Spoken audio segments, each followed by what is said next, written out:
Hi hello friends, welcome back to our channel Ashu Reddy kitchen and blogs. ఈరోజు మన ఛానల్లో చాలా సింపుల్గా ములక్కాయ, టమాటా అలాగే ఆలు ఈ మూడు వేసి కర్రీ అయితే ప్రిపేర్ చేస్తున్నాను.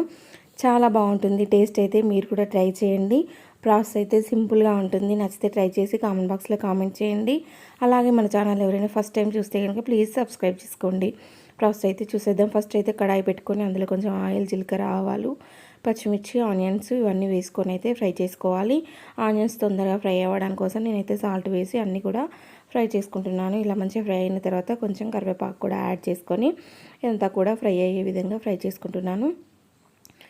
కరివేపాకు కూడా ఫ్రై అయిన తర్వాత ఇందులో కొంచెం పసుపు కూడా యాడ్ చేసి పసుపు పచ్చి వాసన పోయేంత వరకు అయితే ఫ్రై చేసుకుంటున్నాను. పసుపు పచ్చివాసన పోయేంత వరకు ఫ్రై చేసుకున్న తర్వాత మనం ముందుగా కట్ చేసి పెట్టుకున్న ములక్కాయలు వేసి ఇవైతే పచ్చివాసన పోయేంతవరకు అయితే ఫ్రై చేసుకోవాలి. మంచిగా ఫ్రై అయితేనే టేస్ట్ బాగా వస్తుంది.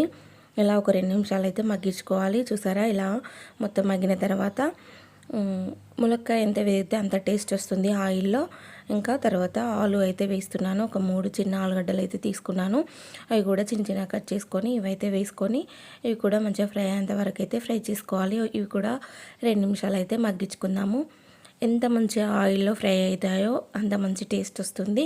ఒక 2 నిమిషాలు అయితే మగ్గించుకుందాము. చూసారా, ఆలు అలాగే ములక్కాయలు అయితే మగ్గిపోయాయి. ఇప్పుడైతే నేను ఒక 3-4 టమాటాలు అయితే కట్ చేసుకున్నాను. అవి కూడా యాడ్ చేసుకొని టమాటాలు మెత్తగా అయ్యేంత వరకు అయితే ఉడికించుకోవాలి. సాల్ట్ వేస్తున్నాను. నేను ఒక టేబుల్ స్పూన్ వేసాను కదా ఆనియన్స్ మగ్గించేటప్పుడు. ఇప్పుడైతే టేస్ట్కు తగినంత వేస్తున్నాను. ఇలా వేసి అంతా కలిసేలా కలుపుకొని ఇవైతే టమాటాలన్నీ కూడా సాఫ్ట్ అయ్యేంత వరకు అయితే ఉడికించుకోవాలి, మధ్య మధ్యలో కలుపుకుంటూ.